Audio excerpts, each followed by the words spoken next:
Healing के लिए या स्वास्थ्य के लिए केवल एक्सरसाइज पर्याप्त नहीं होता है, हमेशा याद रखिए। एक्सरसाइज इनफ नहीं है, डाइट चाहिए, हेल्दी डाइट। हेल्दी डाइट में भी न कम न ज़्यादा, और वो कम ज़्यादा कौन बोलता है? आपका पेट बोल देता है। अगर आप माइंडफुल हो, आपका पेट बोल देगा। अगर आप माइंडलेस हो तो पेट बोलता रहेगा, आप सुनोगे नहीं। या अगर पेट नहीं तो ओवरऑल कोरेस्पॉन्डिंग पार्ट कह देगा कि बस हो गया। तो you have to listen in the diet also. Diet में है, डाइट है, एक्सरसाइज है, प्लस जिसको हम बोलते हैं mental state, mental emotional state, mental emotional, या जिसको हम साइकोलॉजिकल कहते हैं, न्यूरोलॉजिकल भी कहो, न्यूरोबायोलॉजिकल कहो, ये है। उसके बाद न्यूरोबायोलॉजिकल में ही रेस्ट भी आता है, एडिक्वेट रेस्ट। जिसकी नींद प्रॉपर नहीं आती, प्रॉपर नींद नहीं लेता, उसका भी स्वास्थ्य ठीक नहीं हो सकता। ये सब जितने भी आयाम हैं, इस सब को आपको वॉचफुल होना होगा और उसको ठीक करना होगा, तब जाके आपका ओवरऑल हेल्थ ठीक होगा। 5 लेयर्स, ये जो कॉर्पोरल बॉडी है, उसका वाइटल फोर्स। वाइटल फोर्स किससे जनरेट होता है? जो आप अन्न खाते हो, उसका जो सबसे सातवां जो धातु है, मैंने बताया ना, रस बताया था। रस से क्या बनता है? रक्त बनता है। तो रक्त को, अगर ब्लड को प्यूरिफाई करना है, ब्लड को ठीक करना है, तो आपको जो भोजन करते हो उससे ब्लड बनता है। उसी ब्लड से फ्लैश बनता है, जिसको हम मांस कहते हैं। मांस से मेद बनता है, मेद से अस्थि बनती है, अस्थि से अस्थि मज्जा बनती है, और शुक्र बनता है उससे, और उससे मेधा बनती है, जिसको इंटेलिजेंस कहते हैं। ये सभी लेयर्स हैं।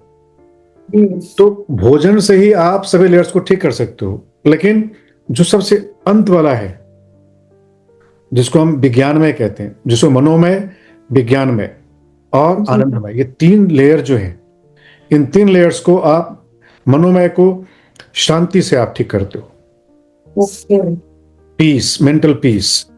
और वो मेंटल पीस कब? जब आप सो रहे हो तो तब नहीं, उस पीस की कोई वैल्यू नहीं है। हाँ, जब आप जगे हो तब आप पीसफुल हो कि नहीं।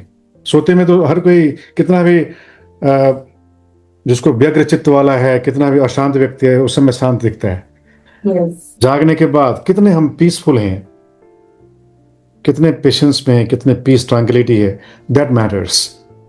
तो वो फैक्टर जितना होगा, उसका मतलब आपका जो मनोमय कोश उतना स्वस्थ होगा। अच्छा, वो फैक्टर कैसे स्वस्थ होता है? विज्ञानमय। जिसका विज्ञानमय स्वस्थ होगा, वही उसका मनोमय भी स्वस्थ होगा। मतलब अशांति चित्त में तो होती है, लेकिन चित्त से पहले किसमें होती है? विज्ञान में। यहाँ विज्ञानमय से बुद्धि को आप समझो, बुद्धि, इंटेलेक्ट जिसको हम कहते हैं। जिसका इंटेलेक्ट शार्प नहीं होगा, उसका माइंड भी शार्प नहीं होगा, उसका माइंड भी पीस नहीं होगा। जो ये नहीं देखेगा क्या सही है क्या गलत है, वो गलत चीजों को लेता रहेगा। इंटेलेक्चुअल बॉडी को हमें क्या करना होता है? उसको भी इनहेंस करना होता है। किसके द्वारा? वहां पर विवेक के द्वारा ठीक होते हैं। किसके द्वारा? विवेक के द्वारा विज्ञानमय शरीर को, और शांति के द्वारा मनोमय शरीर को। मनोमय, मन में चिंता, तनाव, क्लेश वगैरह, आप कोशिश करोगे मन को ठीक करने के लिए, वहां से ठीक नहीं होगा। कहां से ठीक होगा? विज्ञान से ठीक होगा। विज्ञान मतलब वो साइंस वाला वो नहीं, इंटेलेक्ट बॉडी को हमें इनहेंस करना होता है। अब वो कैसे ठीक होगा? इंटेलेक्ट होता है ब्लिस फैक्टर।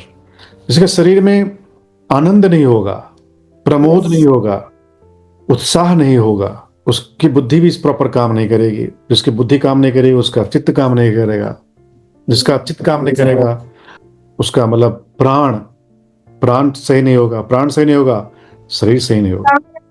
प्राण का अर्थ यहाँ ब्रेथ नहीं है, प्राण का अर्थ है जिसको हम जीवनी शक्ति कहते हैं, जीवन शक्ति, उसको हम प्राण कहते हैं। आप इसको समझ सकते हो, जो न्यूट्रिएंट्स हैं उसको प्राण समझ सकते हो। जैसे विटामिन्स है, मिनरल्स है, ये प्राण है। तो आप ये समझो, शरीर को स्वस्थ करना इजी है, लेकिन शुरुआत कहाँ से होती है? ब्लिस बॉडी से।